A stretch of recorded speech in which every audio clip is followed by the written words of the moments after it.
একটু উপবাস করবেন না। অনেকের আইডিয়াটা এরকম যে আমি উপবাস করবো তো আমার ঠাকুরও উপবাস করবেন, কেন করবেন না? আরে ঠাকুর তো সেব্য বস্তু, তাকে তো সেবা করতে হবে। আমি করি সাধন, তার প্রতি কামনায় আমি সবকিছু করবো, কিন্তু আমার ঠাকুরকে উপবাস রাখলে তো হবে না। ঠাকুরের প্রতি কামনার জন্য আমি উপবাস করি, আমি লঙ্ঘন নেই, সে কথা তো লেখা আছে বাইবেল। আবার শুধু উপবাস করলেই হয়ে যাবে? আবার প্রশ্নের পিছনে উপবাসস্তু লঙ্ঘনে, লঙ্ঘন দিলেই ব্রত বার ব্রত করা হয় না, উপবাস করা হয় না। আমি উপবাস করলাম, আগের দিন রাত্রে থেকেই যখন শুনতে পেয়েছি উপবাস আছে, তখন থেকেই মন খারাপ হয়ে গেছে। উপবাসের নাম শুনি, আর পরের দিন সকালবেলা থেকে অন্যদিন শুই না সকালে, পরের দিন সকালবেলায় শুয়ে পড়লাম, সারাদিনই শুয়ে শুয়ে কাটিয়ে দিলাম। বলছেন ওটা উপবাস নয়। এই নৌপবাসস্তু লঙ্ঘনে, এই স্মৃতি বাক্যের ওটা প্রতিবাদ। নৌপবাসস্তু লঙ্ঘন, লঙ্ঘন দিলেই উপবাস হয় না। তাহলে উপবাস কিসে হবে? অন্যান্য দিনে আমি যতটুকু হরিনাম করি তার থেকে বেশি হরিনাম করতে হবে। অন্যান্য দিনে যতটুকু আমি ভক্তি গ্রন্থ আলোচনা করি তার থেকে বেশি করে করতে হবে। অন্যান্য দিনে যতটুকু সেবা করি আমি তার থেকে বেশি করে সেবা করতে হবে। অন্যান্য দিনে ঠাকুরের সেবা পূজা যেভাবে করি তার থেকে আরো ভালোভাবে করতে হবে। এইসব কথাগুলো লেখা আছে। তাহলে উপবাস সার্থক, উপবাস পূর্ণতা প্রাপ্ত হয়। এই কথাই তো লেখা আছে শাস্ত্রে। উপবাসের দিনে একজন যা নিষেধ আছে সেগুলো করছেন। কিরকম? ভালো মন্দ খাওয়ার ব্যবস্থা করছেন, দিনে নিষেধ আছে কিছু। কি নিষেধ? অসকৃত জলপান আছে। বারবার বারবার যদি জল খাওয়া যায় তাহলে উপবাস নষ্ট হয়ে যায়। এরকম নিয়ম নেই, আছে তো।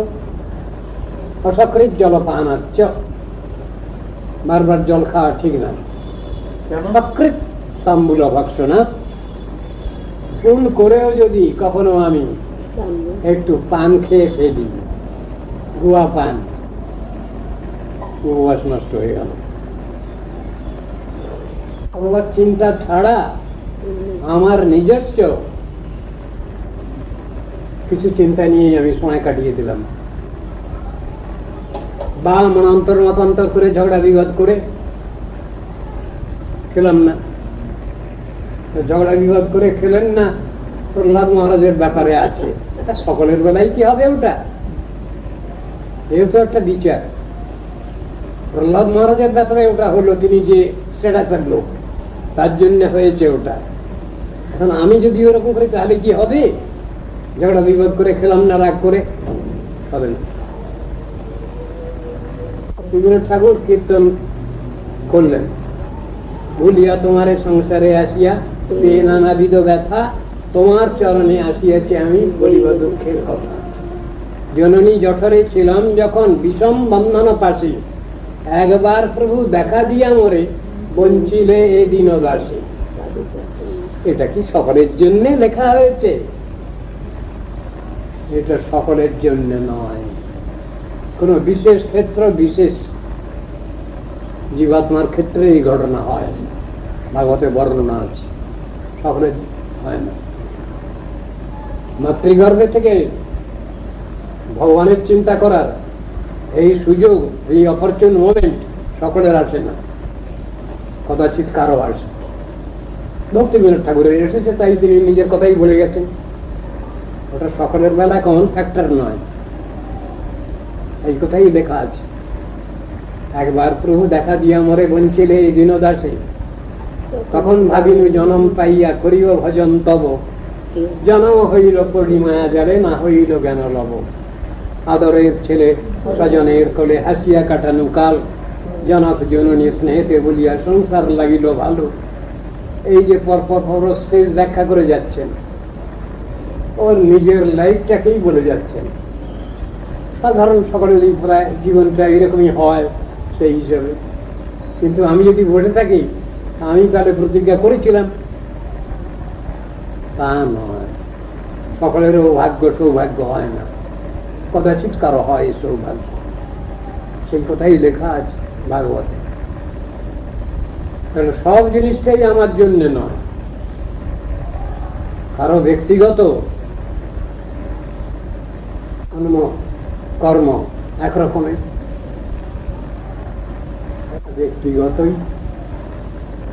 আর সাধারণ যে পর্যায়ে আছে সেটাও সকলের ঘাড়ে চাপিয়ে দিলে হবে না, দুরকমই কথা। সাধারণ সাধারণই থাকবে, অসাধারণ অসাধারণ থাকবে। দু কথাই তো আছে শাস্ত্রে। আমি কি করব, আমরা কতটুকু কি করব, যতটুকু পারি ততটুকুই করব, উইথ হার্ট অ্যান্ড সোল, অন্তর দিয়ে করব, সরল ভাবে করব, নিষ্কপটে করব, শাস্ত্রের আদেশ নির্দেশ অনুজ্ঞা যতটা পারি পালন করব। পালন করাটাই তো বড় কথা। অপালন করা, পালন না করা, এটাতে খুব বাহাদুরি নাই। খারাপটাকে ছাড়তে হবে, এ কথা 1000 বার লেখা আছে শাস্ত্রে। ভালোটাকে গ্রহণ করতে হবে। দুটো কথাই তো পাশাপাশি লেখা আছে Gita Bhagavat. Negative positive side. খারাপ যেগুলো আছে সেগুলো ছাড়ো, আর ভালো যেগুলো সেগুলো তোমার হৃদয়ে পোষণ করো। এই তো কথা লেখা আছে। দুঃসঙ্গ খারাপ জিনিস ছাড়ো, সাধু সঙ্গ ভালো জিনিস গ্রহণ করো। ওটা পাওয়ার আকাঙ্ক্ষা রাখো, যে কোনো উপায়ে তোমাকে ওই জিনিস পেতে হবে। সেটা পেতে গেলে যা ব্যবস্থা করতে হয় সেগুলো তুমি করো, সেটাই তো সাধন প্রচেষ্টা। দুটোই তো রাখতে হবে। কোনটাকে বাদ দেবো আমি? খারাপটাকে ছাড়তে হবে, ভালোটাকে গ্রহণ করতে হবে। তার জন্য আর পারিপার্শ্বিক যেসব আমার করণীয় আছে সেগুলো আমাকে করতে হবে, আমি তো ছেড়ে দিতে পারবো না। আমার শরীর খারাপ এই দেখে যদি আমি না মরতেই ভূত হয়ে যাই, তাহলে তো আমার দ্বারা কিছুই সম্ভব হবে না। শিকারের ভয় করে যদি আমি কিছুই না করতে চাই, তাহলে তো আমি ফাঁকিবাজ বলে প্রমাণিত হয়ে যাব সংসারে, সমাজে। এটাও তো দেখতে হবে আমাকে, প্রশ্নোত্তর তো আমাকে দিতে হবে। ভাবের ঘরে চুরি, এটা কথা আছে না? তবে সব লোককে ঠকানো যায় খুব সহজ, কিন্তু ভগবানকে তো ঠকানো যায় না, অন্তর্যামী গুরু বৈষ্ণবকে তো ঠকানো যায় না। এটা তো আছে। আমি নিজে নিজে চিটিংবাজি করতে পারি, মনকে প্রবোধ দিয়ে দিলাম, মনকে বুঝিয়ে দিলাম একটা কিছু আমার সুবিধা অনুসারে, হবে না? তার বুঝটা দিতে হবে ভগবানকে, বুঝটা দিতে হবে গুরু বৈষ্ণবকে, বুঝটা দিতে হবে জীবাত্মাকে, বুঝটা দিতে হবে আমার বিবেককে, কনসেন্সকে, তার কাছে পড়া দিতে হবে। এই তো কথা, কথাগুলো তো এইরকমই আছে। আমার মন যদি ভগবানে তন্ময়তা লাভ করে, সেই মনটা আপনার অনুগত। সে মনটা যা করে ঠিকই করবে। কিন্তু আমার মনটা যদি অবশীভূত মন, তাহলে তো কিছু হলো না, তারপর আমি উল্টো পাল্টাই করলাম। আমার ইন্দ্রিয় বশীভূত মন না ছাড়ে বিষয় রতি, এখানে খারাপটাই বলতে যাচ্ছেন। ইন্দ্রিয়, জড় ইন্দ্রিয় বশীভূত মন যেটা, তাকে তো আর ভালো বলা হয়নি। কিন্তু আত্মার বশীভূত মন, আত্মার ডিরেকশন অনুসারে যে মন চলে, সে মনটা তো ভালো। সেইটাই তো হওয়ার কথা বলেছেন শাস্ত্রে। তার মানে আনুগত্য। আনুগত্য কার করব? শ্রেষ্ঠ ব্যক্তির আনুগত্য করব, শ্রেষ্ঠের আনুগত্য করব, পরমোপাস্য ভগবানের আনুগত্য করব, গুরু বৈষ্ণবের আনুগত্য করব, ভালোর আনুগত্য করব। খারাপের আনুগত্য আমার মরণ দশা, আর ভালো আনুগত্য করা আমার জীবদ্দশা। একথা বলা হচ্ছে গীতা ভাগবতে, এমন কথা লেখা আছে। জীবন মৃত আছে না একটা শব্দ, জীবদ্দশায় জীবিত অবস্থায় মৃত। বলে এর সংজ্ঞাটা কি? হরের যাচ্ছে কর্মনা মনসা গিরা, না ওটা জীবন মুক্ত উচ্চতে।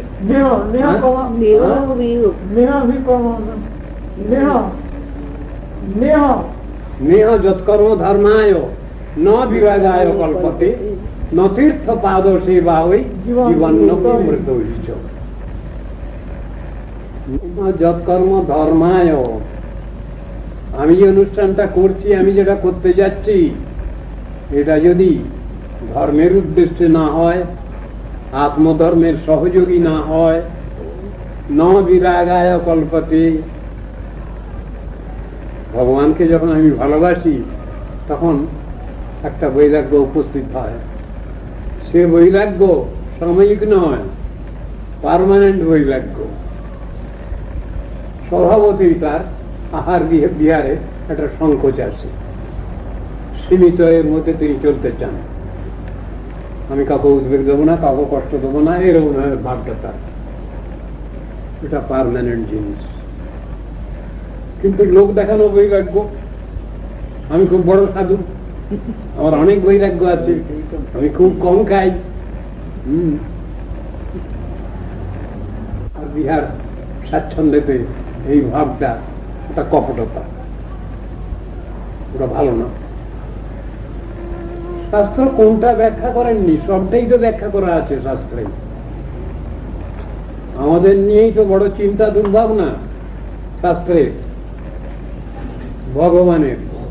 ভগবানের মুখের বাণী, তার নাম তো শাস্ত্র। ভগবানের চিন্তা বেশি, হতভাগা দুর্ভাগা আমরা। আমাদের জন্য অনেক চিন্তা ভাবনা আমাদের সুপ্রিম গার্জিয়ানের, এই কথা তো অস্বীকার করবার উপায় নেই। তার যে চিন্তা আছে সেই চিন্তা ব্যাখ্যা করা যায় না, অথচ তিনি সবটার মধ্যেই আছেন। গীতায় উপদেশ করছেন কৃষ্ণ নিজে, লোকা ন কুর্যা কর্মচেদম। আমি যদি কর্মাচরণ করে শিক্ষা না দেই জগৎকে, তাহলে জগৎ শিক্ষা পাবে না। বলে এরকম কথা বলে, হ্যাঁ, ওই যদ্যদ আচরতি শ্রেষ্ঠ তত্ত্বদেব ইতরৌ জন। আমি যখন সুপ্রিম গার্জিয়ান, তাহলে আমাকে আমার যারা পরবর্তী আছে এদের শিক্ষার জন্য আমাকে সেরকম আচরণ করে যেতে হবে।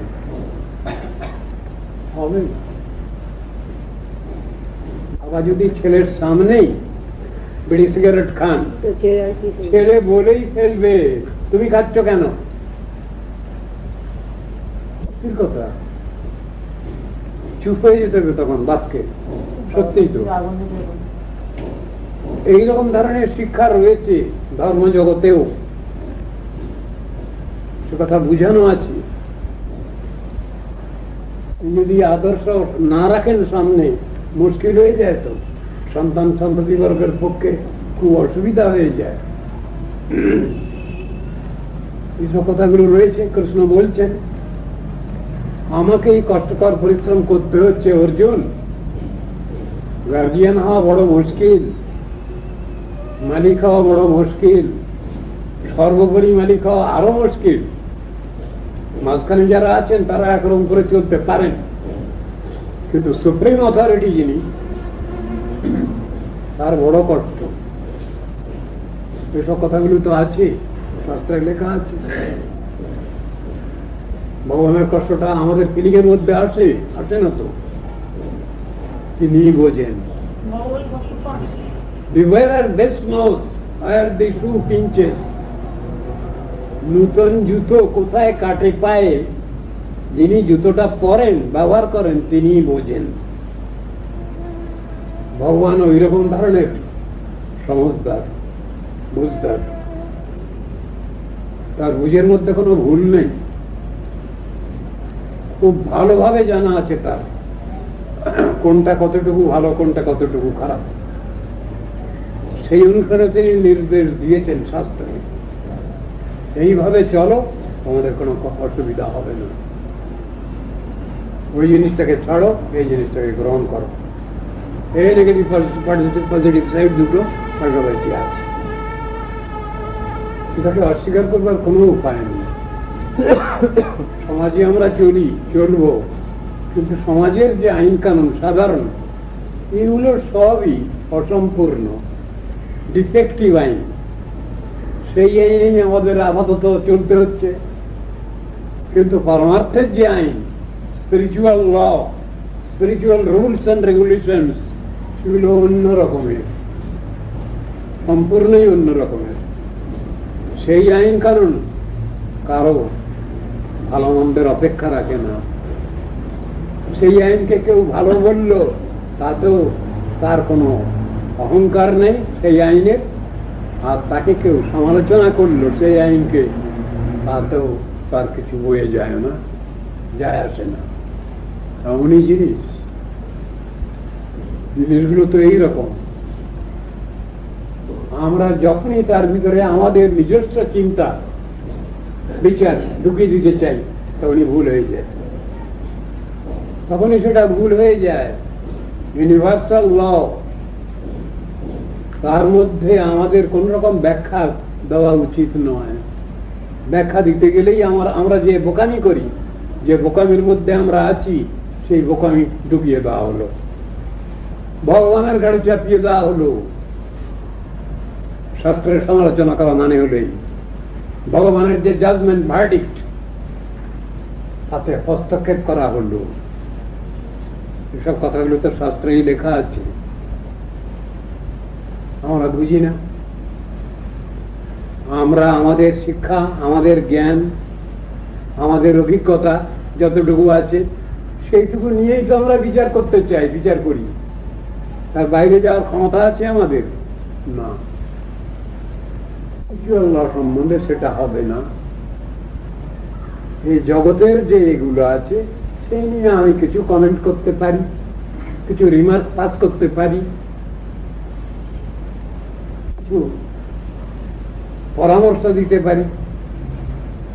বিভিন্ন ডিপার্টমেন্টে, অফিসে এই জিনিসগুলো আছে। আমাদের এই যে অফিস, যে কাজ যেভাবে চলছে, এই ফ্যাক্টরি যেভাবে চলছে, এ সম্বন্ধে আপনাদের কোনো সুচিন্তিত অভিমত যদি থাকে এর উন্নতির জন্য আপনারা বলবেন, লিখিতভাবে বলবেন, মুখে মুখে না। এই বক্স থাকলো, তার ভিতরে আপনাদের সব এইগুলো বলবেন, গ্রিভেন্স, সুবিধা অসুবিধা, এই ফ্যাক্টরি কিসে উন্নতি হবে, এই প্রতিষ্ঠানে কিসে উন্নতি হবে, করা থাকে ওগুলো। সব ডিপার্টমেন্টে আছে এগুলো হলো জাগতিক ব্যাপার। কিন্তু বৈকুণ্ঠ জগতের ব্যাপারে সাধারণের হস্তক্ষেপ করার কোনো অধিকার নাই। কেন? এ সম্বন্ধে তারা সম্পূর্ণই অজ্ঞ, জানেন না খবর। তাদের কোটেশন কল করা হয় না, ভালো মন্দের কোটেশন তাদের কল করা হয় না। কেউ আছেন তারাই সেটা দেখাশোনা করেন, এই অনুসারে সবটা চলতে লাগে, এটাই বলা আছে। আমরা সবাই সেই জন্যই গুরু বৈষ্ণবের বিঘষাসী বৃত্ত। বিঘষাসী মানে কি? উচ্ছিষ্ট ভোজী বৃত্ত, ভগবানের উচ্ছিষ্ট ভোজী বৃত্ত। আমাদের করবার কিছু নেই। সেই স্পিরিচুয়াল লয়ের মডিফিকেশন আমাদের দ্বারা সম্ভব না। স্পিরিচুয়াল লয়ের মধ্যে অ্যাডিশনাল অল্টারেশন আমাদের পক্ষে সম্ভব না। Axiomatic truth, universal truth, absolute truth, সে কথাগুলো বুঝানো আছে। আমরা সেইভাবে চলব। শাস্ত্রে যেমন আছে, এর থেকে ভালো কথা কেউ বুঝাতে পারেননি। আবার খারাপ যেটা, সে সম্বন্ধেও বাস্তব অভিজ্ঞান দিতে কেউ পারেননি আমাদের। কথাটা এইরকম, ভালো খারাপ সম্বন্ধে এমন ধরনের কথাগুলো আছে। মডিফিকেশন হবে এখানকার আইনের, হবে অ্যাডিশনাল অল্টারেশন হবে এখানকার আইনের। স্পিরিচুয়াল লাইফে কোনো মডিফিকেশন হয় না, একসঙ্গেই সব কথাগুলো বলা আছে। ডিগ্রি হিসাব করে, positive degree, comparative degree, superlative degree একসঙ্গে হিসাব করেই সব বলা আছে। তার নাম হলো অ্যাবসলিউট ট্রুথ, বাস্তব সত্য। আর এখানকার যে সত্য, সে সত্য কিছু উল্টো পাল্টা, বিজৃম্বিত, সবটা তার ভিতরে পাওয়া যায় না। আংশিক সত্য, পার্টলি সত্য, এ কথা বলা চলবে। হয়তো সেটা আদৌ সত্যই নয়, একদম মিথ্যা।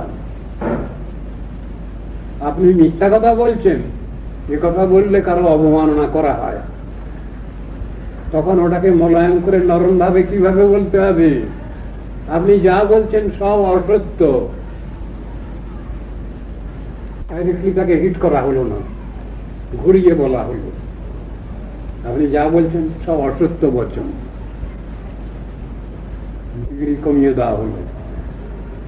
কিন্তু কথাটা ঠিক আছে, আপনি যা বলছেন মিথ্যাই বলছেন। মিথ্যা বললে রাগ হবে, আপনি যা বলছেন সব অসত্য, এমন ভাবে ঘুরিয়ে বলা হয়। কেন? ডাইরেক্ট বলতে গেলে বা প্রতিবাদ হয়, অনেক সময় ভুল বোঝাবুঝি হয়, আরো বেশি দোষ ত্রুটি করে ফেলে কেউ, সেই জন্য ওই রকম ডিগ্রিতে বলা হয় কথাটা। কিন্তু ওই রকম জাগতিক জিনিস আর পারমার্থিক জিনিস দুটো আলাদা, দুই রকম আইনে চলে। আমরা এখানকার আইন পরমার্থ জগতে লাগাতে পারি না, আবার পরমার্থের আইন আবার এই জগতেও লাগানো চলে না, ভুল বুঝাবুঝি হয়ে যাবে। উদ্ধাপীয় সেই লীলা করে গৌর রায়, কোন কোন ভাগ্যবান দেখিবারে পায়। কতটা আছে আজ পর্যন্ত খুব সুন্দর সেই অপ্রাকৃত লীলা করছেন বলে, হ্যাঁ সকলে দেখতে পাচ্ছি না, আমরা বুঝতে পারছি না। কোন কোন ভাগ্যবান, তাদের দৃষ্টিতে আসছে, সকলের নজরে আসছে না, তাহলে দৃষ্টিভঙ্গি আলাদা। সমগ্র জগতের লোক একরকম আইনে চলছে মোটামুটি, তাহলে গীতার উপদেশ কেন? কি দরকার ছিল? ভগবান অর্জুনকে উপদেশ করার কোনো দরকার ছিল না, তিনি তো হায়ার লেভেলে আছেন। তাকে লক্ষ্য করে সমগ্র জগৎকে উপদেশটা করছেন কৃষ্ণ। তা সেখানে তারা তো সবাই জ্ঞানী গুণী, জগতের লোকের যে জ্ঞানের সীমা আছে তারা তো সবাই জ্ঞানী গুণী, অনেক কিছু জানেন বোঝেন। তাহলে কেন সেখানে কৃষ্ণ কথাটা তুললেন? জ্ঞানং তেহম সবিজ্ঞানমিদম বক্ষ্যাম্যশেষত, আমি বলছি জ্ঞানের কথা। সবিজ্ঞানম, ওই জ্ঞানের কথাটা সবিজ্ঞান আমি বলছি, বুঝাচ্ছি, শোনো। যজ্ঞাত্মানেহ ভুজন্য জ্ঞাতব্যম অবশিষ্যতে, যে বিজ্ঞান সমন্বিত জ্ঞান জানলে পরে তোমার আর জানবার কিছু বাকি থাকবে না, সব জানা হয়ে যাবে, সব শেখা হয়ে যাবে, সব বোঝা হয়ে যাবে। এমনই ব্যাপার তো। জ্ঞান কি আর সেই বিজ্ঞানী বা কি? তো বড় বিজ্ঞানী, তাকে যে স্তব করছেন সুখদেব বা কৃষ্ণদেব বেদব্যাস, সেখানে তো বিজ্ঞানের কথা আছে। ভব ভয়মপহন্তুম জ্ঞান বিজ্ঞান সারম বলা আছে। জ্ঞান বিজ্ঞান সারম, শাস্ত্রীয় যে জ্ঞান এবং বিজ্ঞান শব্দ তার অর্থ আলাদা, আর জড় জগতের যে বিজ্ঞান তার অর্থ আলাদা। সেই বিজ্ঞানেতে দোষ ত্রুটি ধরা পড়ে, সে থিওরি একজনে এসে উল্টে দেন পরে এসে, আপনি এটা বলেছেন এটা ঠিক হয়নি, আবার তিনি যতটুকু বুঝেছেন ততটুকু বলেছেন, তারপর আরো জন এসে বললেন না আপনার ওটা হয়নি ঠিক। এই তো জড় বিজ্ঞানের এইগুলো ইতিহাস আজও চলছে, এটা আজও চলছে এই ব্যাপার।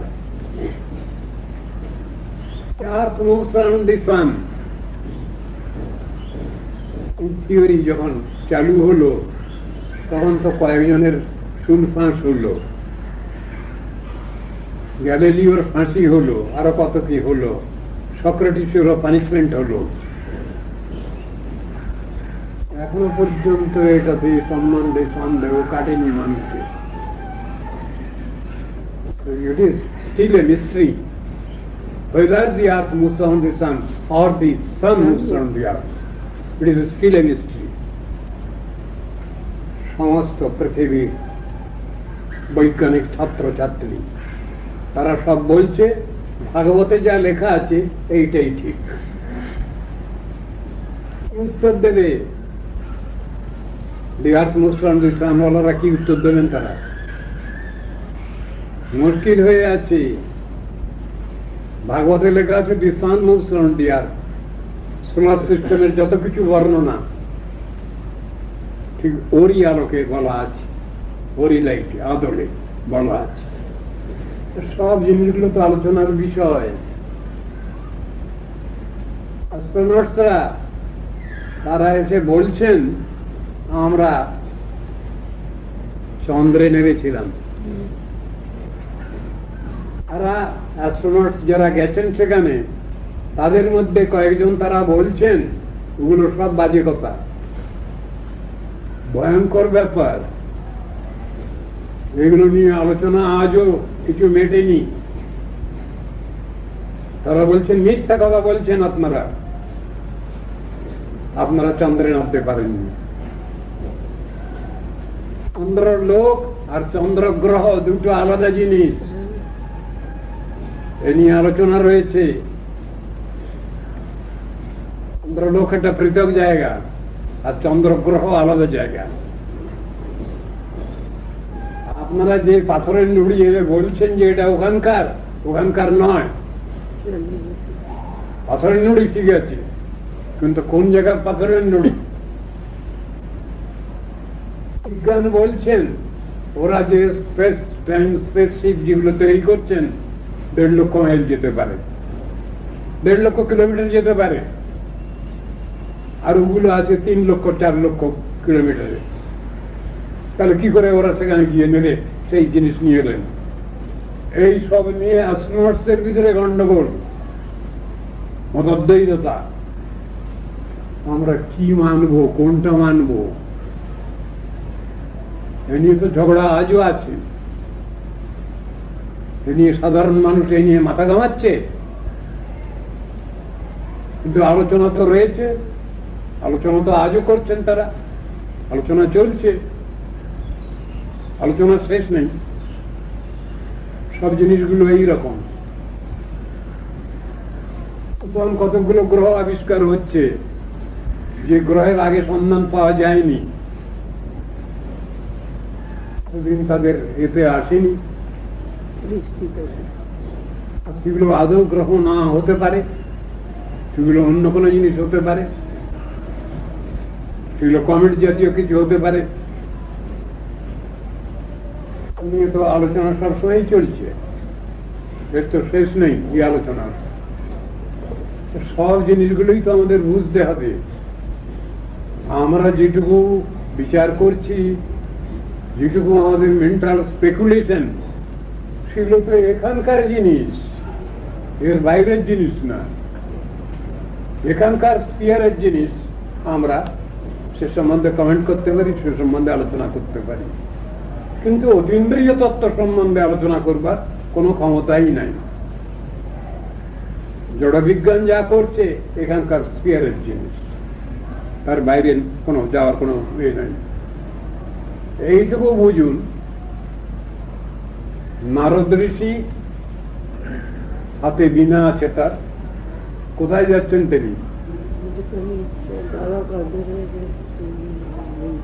সব লোকে যাচ্ছেন।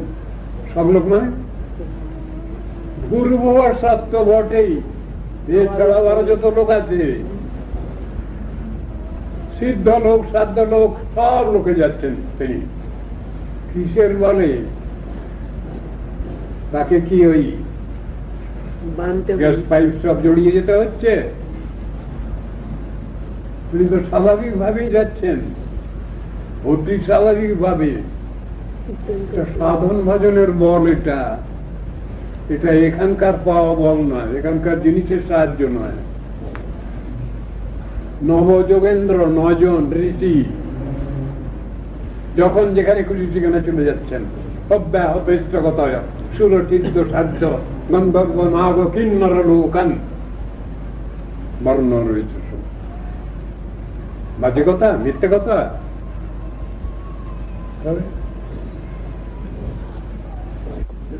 সব আবিষ্কার হয়েছে। আমরা খুব বাহাদুর ব্যক্তি, মুখে বলা চলে, কিন্তু এটা ইনভেনশন নয়, Discovery. It was in existence, সেইটা লোকলোচনের সামনে তুলে ধরা হলো, এটা তো ডিসকভারি বলে। এই ডিসকভারির যে বাহাদুরি, সেটুকু আমরা নিতে পারি, আর বেশি আমরা কিছু বলতে পারি না। কলম্বাস ডিসকভার্ড আমেরিকা, তাই আমেরিকানদের নাম হলো রেড ইন্ডিয়ান্স। ইন্ডিয়া আবিষ্কার করতে এসেছিলেন তো তিনি, চলে গেছেন আমেরিকার। আমেরিকানদের বলা হয় রেড ইন্ডিয়ান্স। তার এ অনুসারে কেপ অফ গুড হোপ বললেই তো হবে না, ইন্ডিয়া তো আবিষ্কার করেননি তিনি, তিনি চলে গেছেন আমেরিকায়, তাই ওদের নামই দিলেন রেড ইন্ডিয়ান্স। ওরা কি রেড ইন্ডিয়ান্স নাকি? তাহলে নামকরণ হলো কেন ওরকম? ইন্ডিয়ান্স নয়, কিন্তু তিনি তো নামকরণ করলেন রেড ইন্ডিয়ান্স বলে। সব জিনিসের ভিতরে এইরকম ধরনের গন্ডগোল আছে। কি করবো আমরা? আমাদের বিদ্যা বুদ্ধি কতটুকু, আমাদের জ্ঞান ভান্ডার কতটুকু, জমার ঘর কতটুকু, সীমিত। এর বাইরে যাওয়ার ক্ষমতা নেই। বাইরে যাওয়ার ক্ষমতা হয়, তার একটা অবস্থা আছে, তার একটা পরিবেশ আছে,